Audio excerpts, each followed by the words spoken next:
capítulo 2, por favor, abramos la porción de la palabra del Señor. En Romanos, capítulo 2.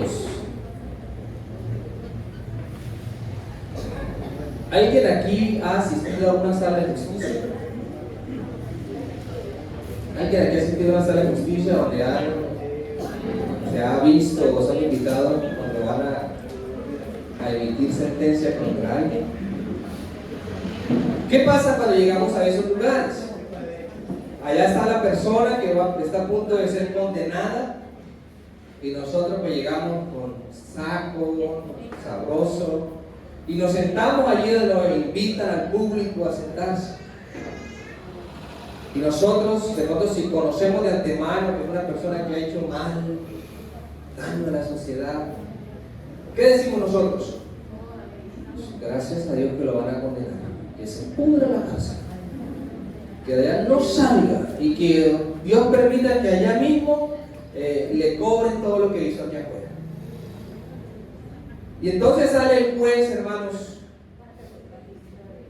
y resulta que no solamente va a enjuiciar y a pedir informe de esa persona a la cual va a ser condenada, sino que ese juez también llega y señala al público que está al espectador.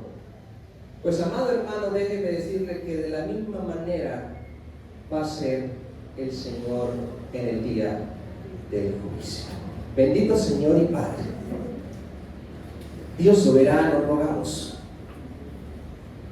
que en este momento, Señor, nuestras mentes, nuestro cuerpo, nuestros sentidos estén coordinados estrictamente a tu palabra.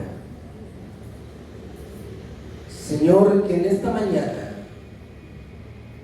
podamos atender tu consejo, que podamos, Señor, aprender, recordar, reafirmar que en un día no muy lejano vendrá el gran juicio y que todo hombre, Señor, tendremos que rendir cuentas delante de ti. Y ayúdanos a entender, Señor, que tú eres el juez justo. Te pedimos, Señor, que hoy podamos salir de este lugar animados, confrontados, exhortados a través de tu palabra. Señor, regala sabiduría a este siervo, porque soy humano, imperfecto, y necesito, Señor, que me des la gracia, el denuedo, la sabiduría para exponer tu palabra, Señor. Porque voy a exponer no cualquier libro, sino su santa, inerrante, infalible palabra. Y me hago responsable de decir algo desde aquí que tú no lo digas en tu palabra, Señor. Te ruego, Señor, que alinees nuestros sentidos.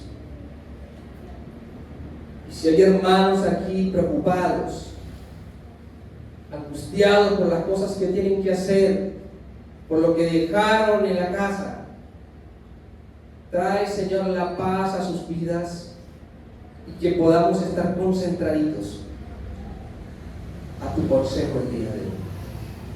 A ti sea gloria y honra por los siglos de los siglos. Amén. Mis amados hermanos, bajo la mirada del juez justo. Bajo la mirada del juez justo. Y existe una realidad, amados hermanos, entre Dios y el hombre, y es el juicio final. Juicio del cual nadie saldrá librado. Ningún hombre, mi estimado hermano, va a librarse del justo juicio de Dios. Ningún hombre, cuando sea llamado a presentarse delante del Señor, tendrá excusa alguna y podrá decir: yo no debo estar aquí. A causa del pecado, hermanos, todo hombre, todos tendremos que comparecer delante del Señor. Y la Escritura es contundente, hermanos, en afirmar que un día no muy lejano el juicio de Dios vendrá, y ese juicio es divinamente soberano. Es un juicio, hermanos, divinamente soberano. Si usted lo recuerda, hace 15 días, hermanos, asentábamos la predicación en Romanos capítulo 1, versos 16 al 17, que nos habla del poder del Evangelio, la solución al problema del hombre, que lo vimos en Romanos 1, versículos 18 al 32, hace 8 días, estamos fresquitos. Y hoy, hermanos, vamos a exponer el capítulo 2, de los versículos 1 al 16, hermanos, los cuales nos hablan del eminente juicio de Dios. Y eso es lo que vamos a tratar en esta mañana. Ya vimos la solución, el problema y las consecuencias de no acudir a la solución del Evangelio. Hermanos, hablemos un poquito del juicio de Dios. El juicio de Dios, hermanos, es un juicio justo, es un juicio imparcial. El juicio de Dios, hermanos, es algo natural del carácter de Dios. Y todo hombre, hermanos, repito, el día que Él así lo disponga, va a estar delante de Él ante el juicio inminente del Señor. Y hay un problema, y es que las personas no quieren creer que hay un eminente juicio, que todo esto que usted y yo vemos hoy algún día llegará a su fin. Y sabe, hermano, en muchas ocasiones los culpables son los mismos predicadores de la palabra del Señor, porque no exponen abierta y directamente lo que la palabra dice desde los púlpitos. Lugares donde solamente se insta a la autosuperación, a lo que tú puedes, y no se predica la palabra de manera radical. Pero no podemos callar, hermanos, y no podemos dejar de anunciar que en su momento vendrá un juicio de parte de Dios por culpa o por causa del pecado del hombre. Y en ese juicio, hermanos, no va a importar tu estatus social, no va a importar tu raza, si eres blanco, si eres negro. No importa cuánto hayas estudiado aún de la misma teología. Todos, hermanos, de manera inexcusable, vamos a comparecer delante del Señor. El juicio de Dios, entonces, es divinamente soberano. Ahora, ¿cómo es el juicio de Dios? Primeramente, el juicio de Dios, amados hermanos, es según verdad. Y allí en Romanos capítulo 2, yo quiero que leamos antes del versículo 1, el 2. Dice el versículo 2 de Romanos 2: mas sabemos que el juicio de Dios contra los que practican tales cosas, ¿cómo es? Es según verdad. Por eso el juicio de Dios, amados hermanos, es en verdad.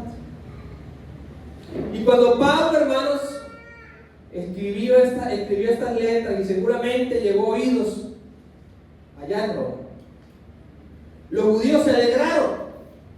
Bravo, estamos de acuerdo con Pablo, que condenen a esos gentiles, porque recordemos que los judíos siempre sacan pecho de que cumplen la ley, de que se jactan de la ley. Y seguramente cuando leyeron esta carta, se pusieron contentos. Por fin el Señor nos está dando la razón. Pero mira lo que dice el versículo 1. Por lo cual eres inexcusable, ¿quién? Oh, hombre.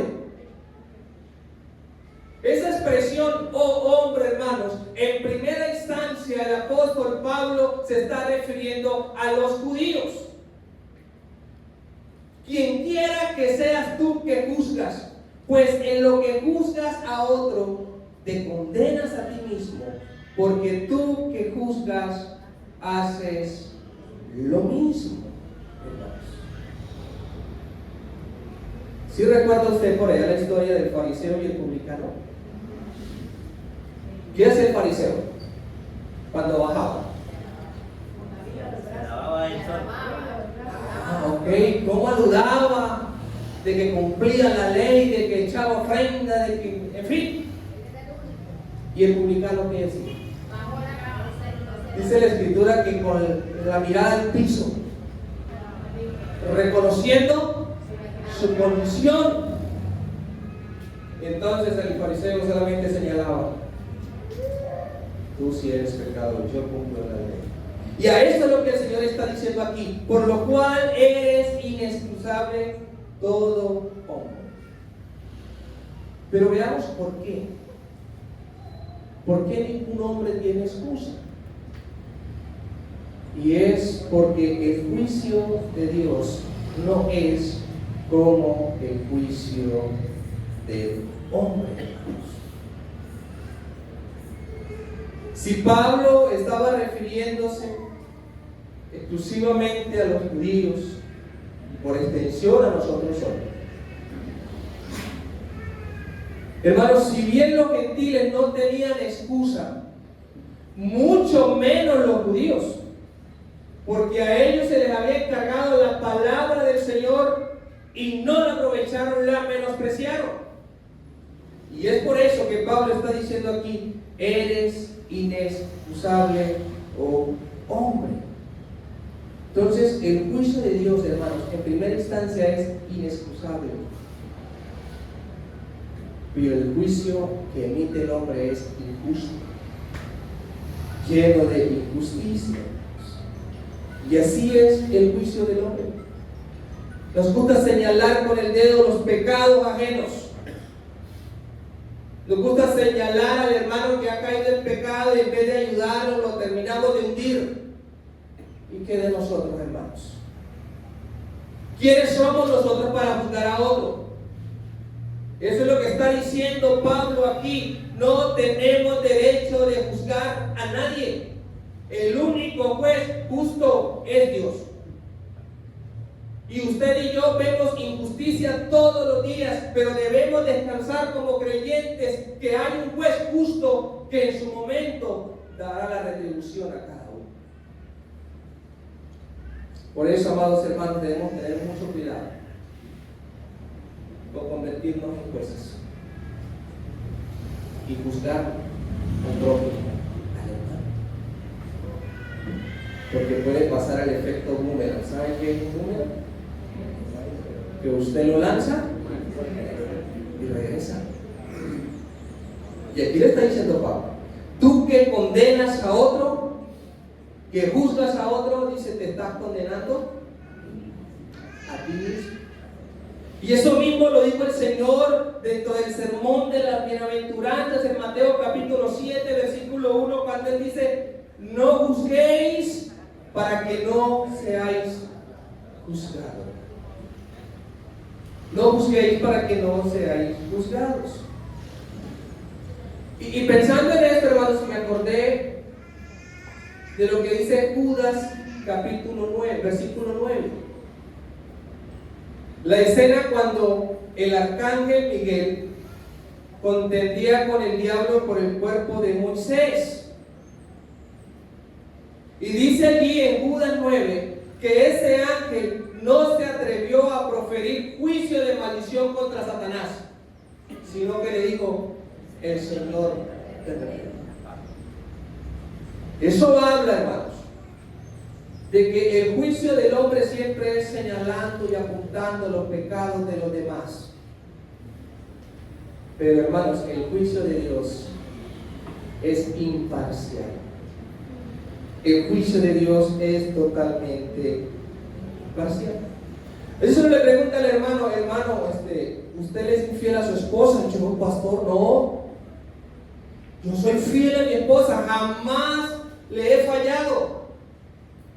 A lo que uno le pregunta, ¿nunca has mirado a otra mujer con deseos, aparte de tu esposa? Ah, pastor, pero eso no tiene nada que ver. Claro que tiene que ver. Y señalamos entonces al hermano que le fue infiel a la esposa, que la dejó, pero usted y yo entonces el ojo nos baila con las muchachitas afuera. ¿Por qué juzgamos si estamos haciendo entonces lo mismo? Por eso el juicio de Dios no es, hermanos, como su juicio y el que usted y yo aplicamos. Pero así mismo, hermanos, es según verdad, porque juzga conforme a la realidad del hombre. Versículos 2 y 3 dice: mas sabemos que el juicio de Dios contra los que practican tales cosas es según verdad. Y aquí, hermanos, estamos frente a una anatomía del juicio divino. Hermanos, yo quiero que usted sepa algo hoy. Creo que ya lo sabe. Se lo voy a recordar. Dios, el juez justo, a usted y a mí, todos los días nos está observando, mirando, así como cuando usted se manda a sacar una radiografía y se la lleva al radiólogo para que la examine.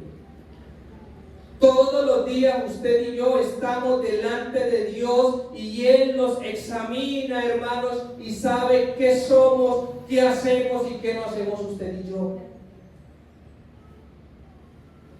¿Y sabe algo? Esa radiografía que mira el Señor es de la más alta resolución que puede haber. Porque a Dios nada se le escapa, hermanos.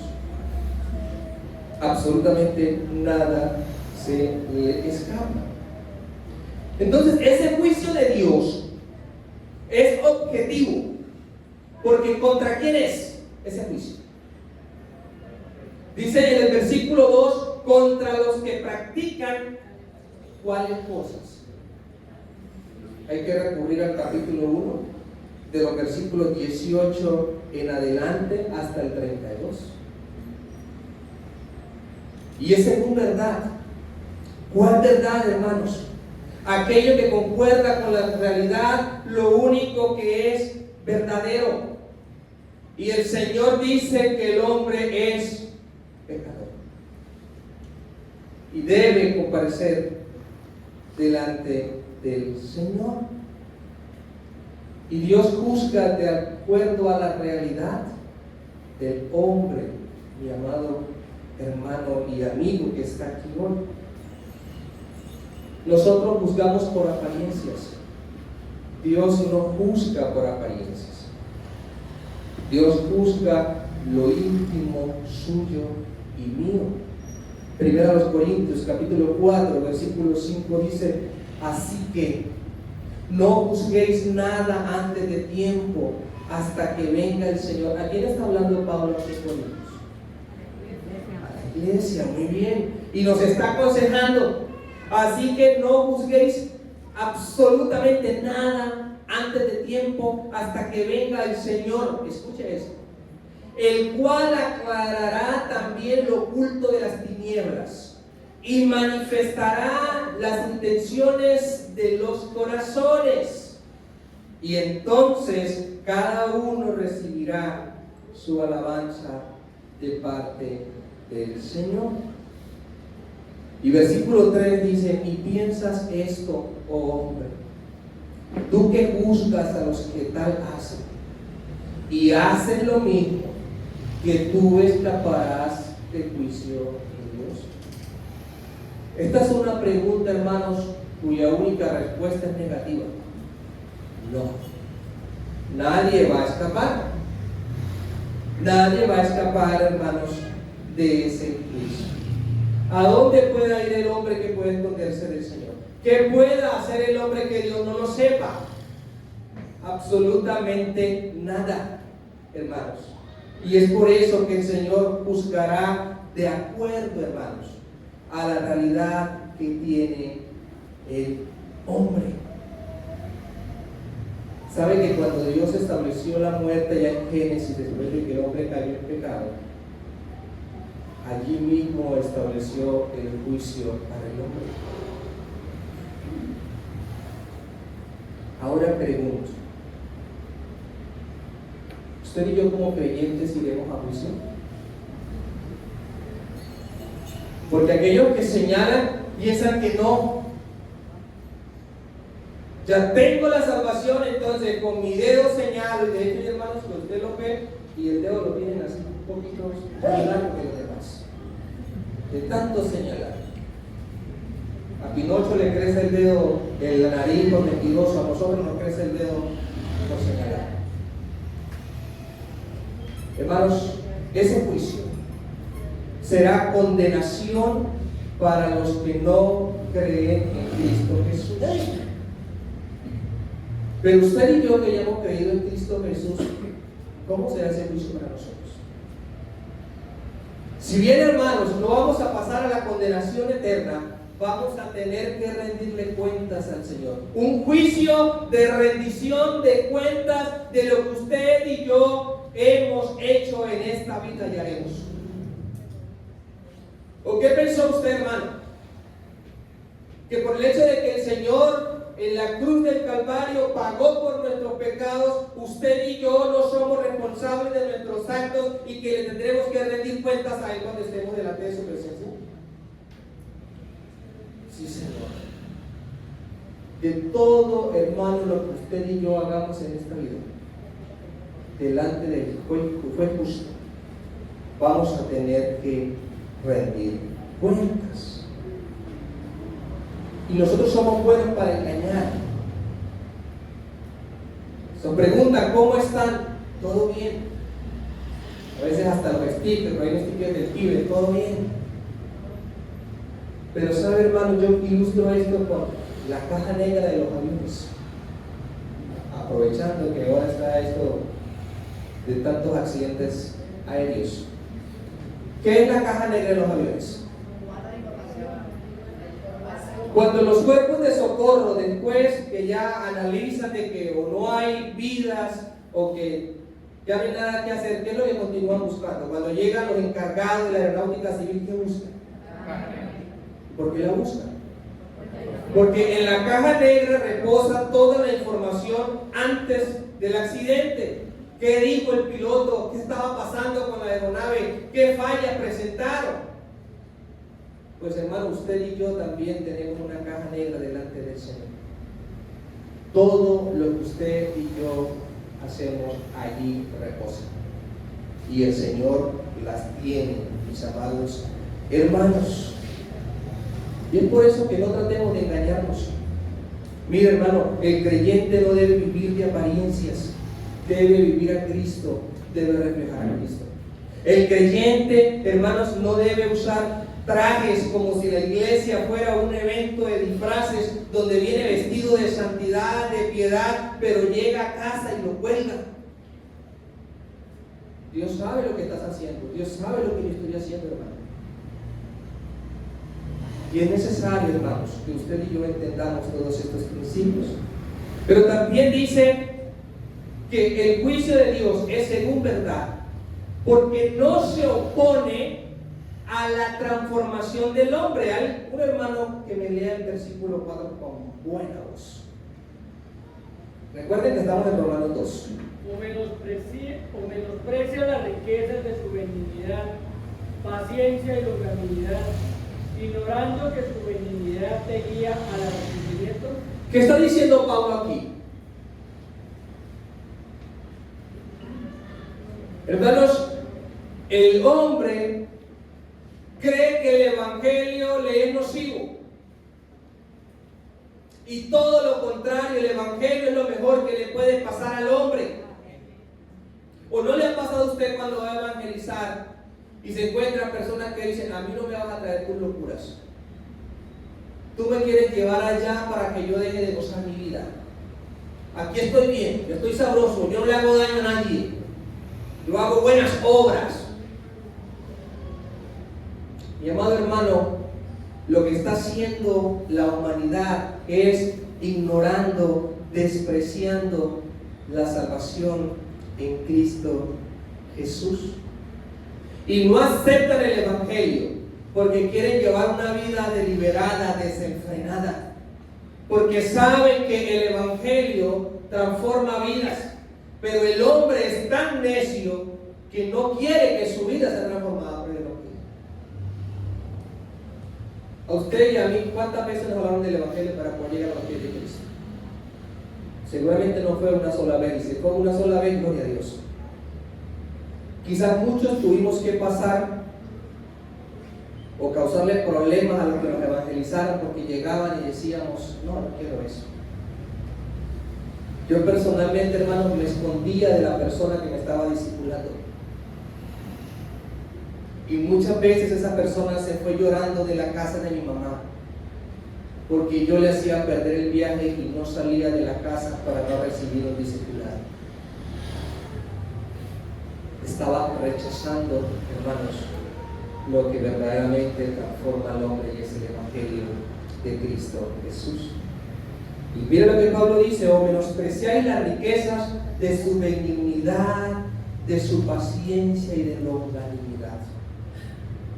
Hermanos, Dios ha establecido un juicio, pero el Señor es tan bueno que sigue prolongando, mis amados hermanos, ese día para que más personas lleguen al arrepentimiento y no tengan que ser condenados por el mismo Señor. Y las personas piensan que nosotros estamos locos, que porque decimos Cristo ya viene y han pasado tantos años. Y algunos dicen, es que mi tatarabuela me decía que Cristo viene y no ha llegado. No es que Dios se haya olvidado. Es, hermanos, que Dios en su carácter paciente, aún, hermanos, en su longanimidad, está dando una brecha para que más personas lleguen humillados delante de su presencia y eviten el juicio condenatorio que un día establecerá y dará. Hermanos, el juicio de Dios es inminente en la vida del hombre conforme a su palabra. Pero asimismo, el juicio de Dios, hermanos, es justo. Amén. Es justo. Amén. Yo me escucho a un creyente diciendo, es que Dios, ¿por qué es tan injusto que salvó a uno y condenó a otros? Creyente diciendo eso. ¿No será más bien que qué injusticia que alguien santo, sin mancha y sin pecado, haya sido colgado en una cruz por nuestros pecados? Porque ¿qué es lo justo? Que usted y yo hubiésemos estado colgados en aquel madero de manera literal, por pecadores. Y creyentes, hermanos, escucharnos de sus bocas decir es que Dios es injusto porque me salvó a mí, no salvó a mi papá, no salvó a mi mamá, porque me salvó a mí y no ha llegado la salvación a mi esposo. No, hermanos, Dios no es injusto. Dios es extremadamente justo. Y es por eso que el juicio es tanto para creyentes como para no convertidos. No convertidos para condenación y creyentes para rendición de cuentas. Ahí se evidencia que Dios, mis amados hermanos, es un Dios justo. Versículo 5. Pero por tu dureza y por tu corazón no arrepentido, escuche esto, atesoras para ti mismo ira para el día de la ira y de la revelación del justo juicio de Dios.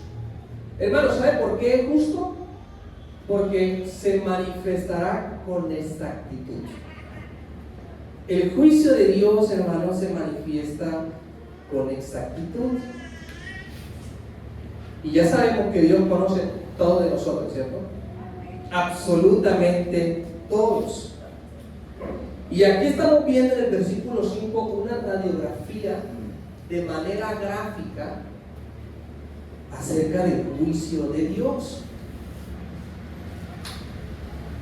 Y yo quiero ilustrar esto, hermanos, con dos personas que llegan a un aeropuerto.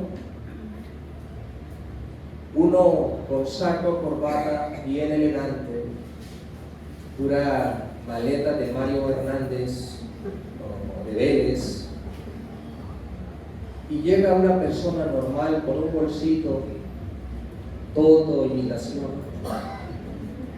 Y entonces desde el saco llega allí donde está la que recibe, la que revisa los documentos y dice: por favor, déjeme pasar, yo conozco al dueño de la aerolínea, yo sé mucho de aviones y yo merezco el mejor asiento en el avión.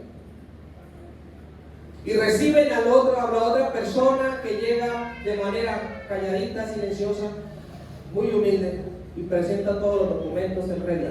¿A quién dejará pasar primero? El que tenía los documentos en regla. Así va a ser el Señor el día del juicio. Los que hayamos recibido el Evangelio, los que hayamos recibido a Cristo como Señor y Salvador, pasaremos directamente a la vida eterna. Ya tenemos asegurada la vida eterna.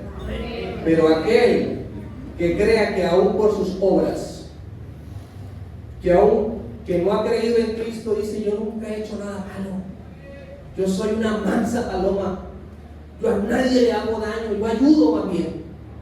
Si no tiene los documentos en regla, la visa del Evangelio, va a pasar directamente a la condenación eterna. Y mira lo que aparece aquí en este versículo, mis amados hermanos. ¿Cuál es la primera cosa que nos dice? La dureza. ¿Dureza de qué? Del corazón. Y cuando estudiamos esta palabrita dureza, de esa misma palabra viene una palabra, un término que usted y yo conocemos muy bien y se llama esclerosis. ¿Qué es la esclerosis? ¿Cómo?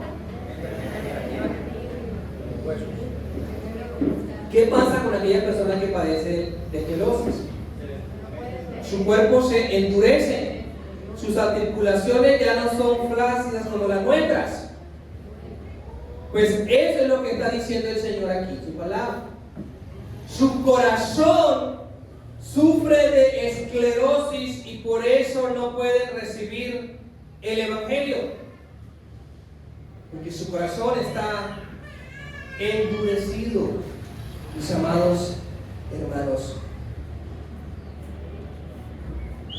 Y es por eso que el Señor con exactitud va a establecer su juicio, hermanos. Y esta esclerosis se llama pecado. Usted y yo nacimos con esclerosis. Y el que nos permite salir de esa enfermedad es única y exclusivamente nuestro Señor Jesucristo.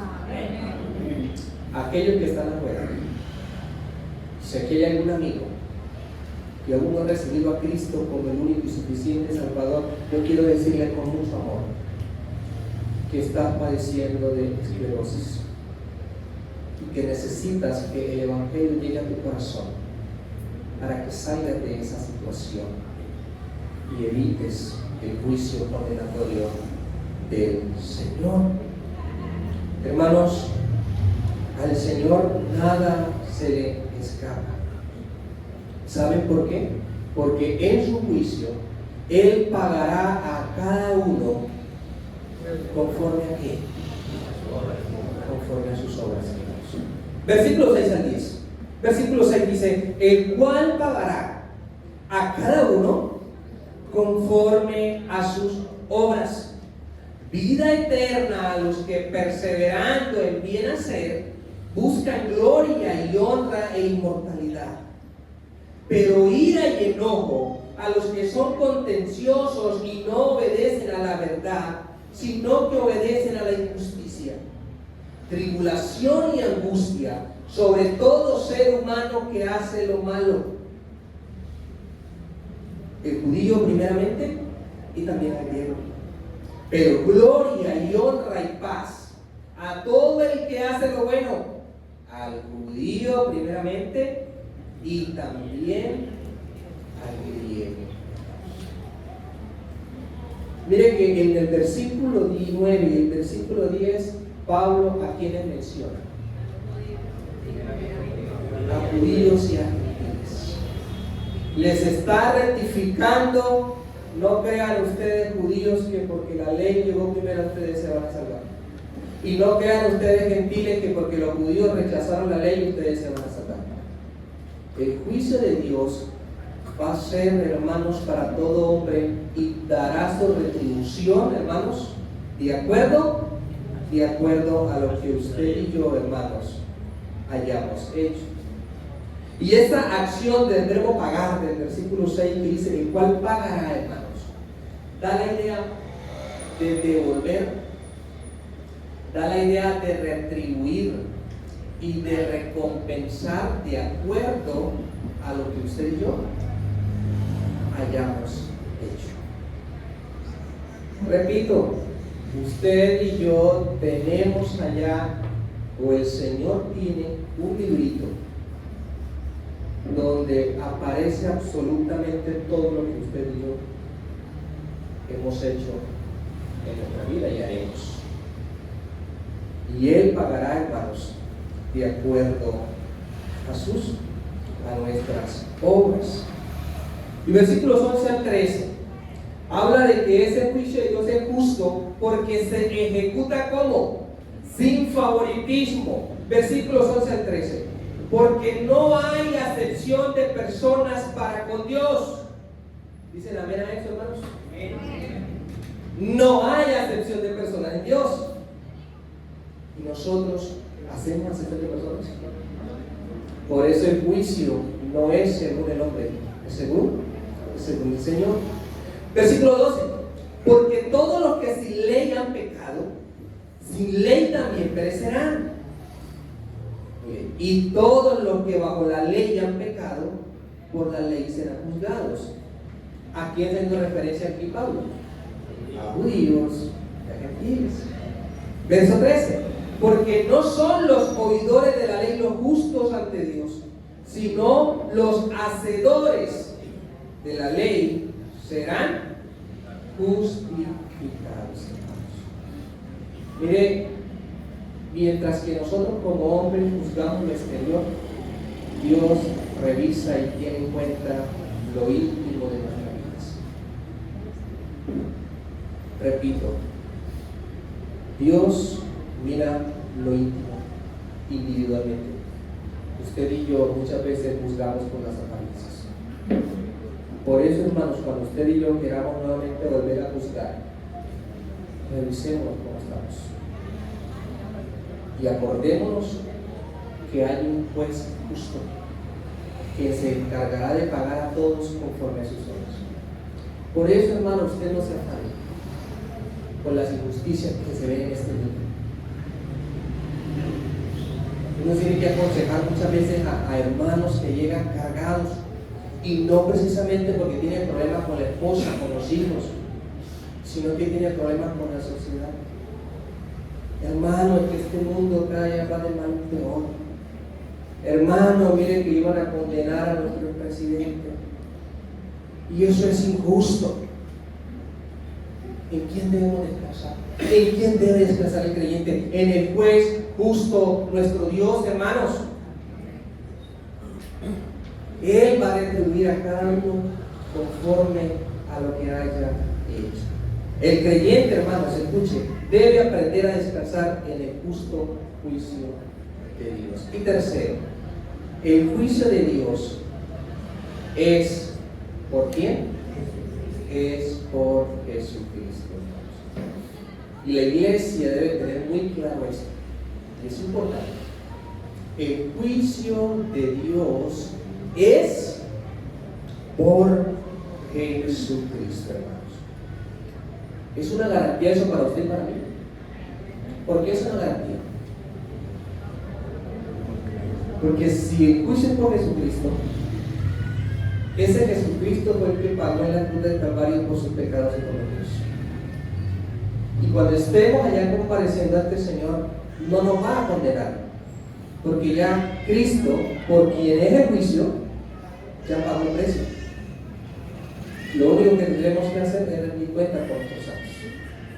Pero para el no creyente, que ha rechazado a Cristo, que rechaza a Cristo y que seguirá rechazando a Cristo, allí sí le va a aplicar todo el peso del juez justo y le va a decir: por Cristo, al quien yo envié a morir por los pecados de la humanidad, al que tú rechazaste, al que tú ignoraste, por eso yo te condeno.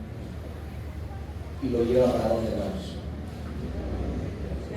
A pasar un buen tiempo, hermanos, por toda la eternidad, y no precisamente disfrutarlo, sino un lugar, hermano, donde será atormentado toda su vida, hermanos. Y yo aprovecho aquí, hermanos, y abro paréntesis. Cuando usted vaya a presentar el Evangelio a una persona,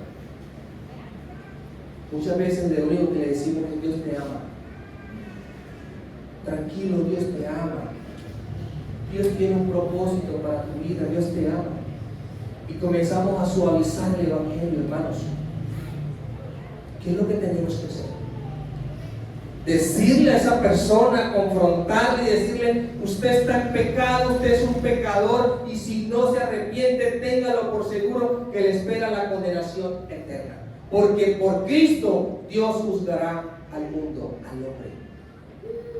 Y no nos dé miedo, hermanos, porque en muchas oportunidades nosotros mismos nos encargamos de minimizar el impacto del Evangelio en la vida de las personas. No le dé miedo decir: querido amigo, querido compañero de trabajo, compañero de estudio, de universidad, te tengo una noticia, una buena y una mala. La buena es que hay una esperanza para el hombre y es Cristo Jesús.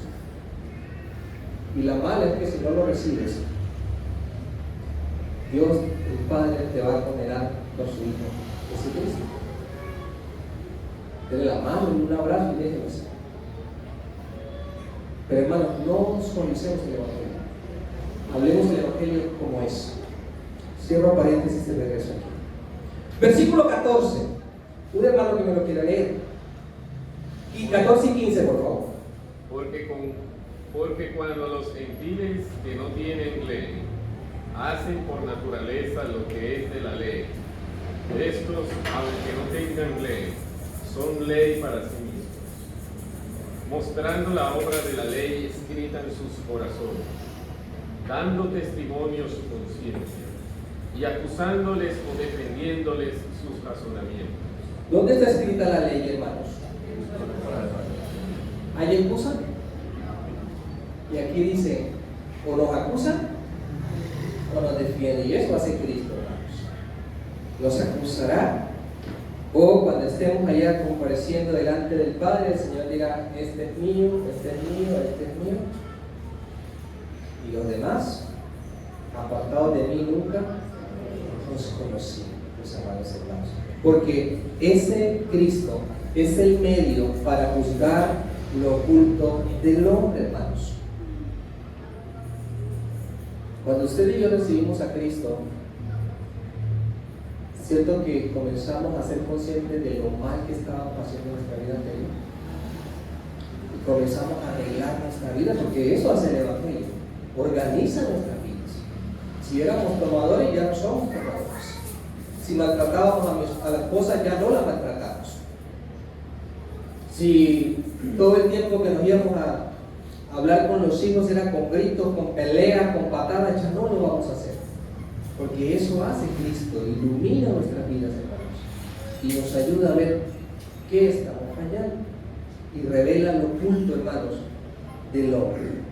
Y ese juicio, hermanos, es acorde al Evangelio. Versículo 16.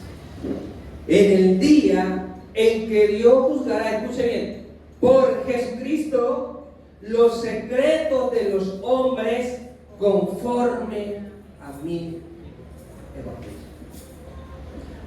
Hermanos, Dios traerá su juicio. Y usted y yo, que ya le hemos recibido, hermanos, no nos confiemos de que porque ya seamos salvos, tenemos libertad de hacer lo que queramos. Y para el que no ha creído en Cristo, hermano, por el mismo Cristo va a ser condenado. Modo, hermano, que el Señor nos ayude a entender esta gran verdad. Todos compareceremos ante el juicio de Dios. Y la pregunta que quiero hacerme hoy: ¿cómo quiere comparecer ante el Señor? ¿Con Cristo como abogado? ¿O con Cristo diciendo yo no te conozco? Vas a la condenación. Nunca, hermano, crea usted que el juicio de Dios va a ser algo injusto. Dios es un juez justo y a Él es a quien debemos apelar. Hermano, descansen, no se preocupen. Que si vienen guerras, rumores de guerras, que si gobierna un lado, que si gobierna el otro, el Señor es nuestro juez justo y es en Él el que debemos confiar. Si estamos sufriendo de agravios, si estamos viendo injusticias, Dios pagará en su momento conforme a las obras de cada uno. Señor, por tu palabra entendemos que tu juicio es justo. Y gracias, Señor, porque descansamos ya como hijos tuyos, en que ya no vamos a ser condenados. Que ahora, Señor, gozamos de una vida eterna. Y que, Señor, solo por tu gracia logramos acceder a esa salvación y librarnos, Señor, de la condenación eterna. Pero ayúdanos a tener cuidado de nosotros mismos, de creernos, Señor, de que porque ya en ti tenemos la salvación segura, que por medio de Jesucristo ya no vamos a ser condenados. Entonces, Señor, vamos a llevar una vida deliberada, una vida, Señor, dándole rienda suelta a nuestras bajas pasiones, una vida, Señor, donde quien nos gobierne sea la carne. Ayúdanos a entender, Señor, cómo vivir el Evangelio.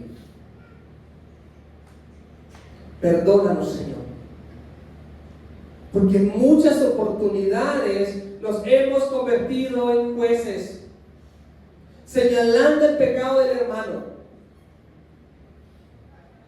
ignorando, Señor, de que nos estamos condenando a nosotros mismos. Ayúdanos a entender que el único que tiene la autoridad para emitir juicio eres tú.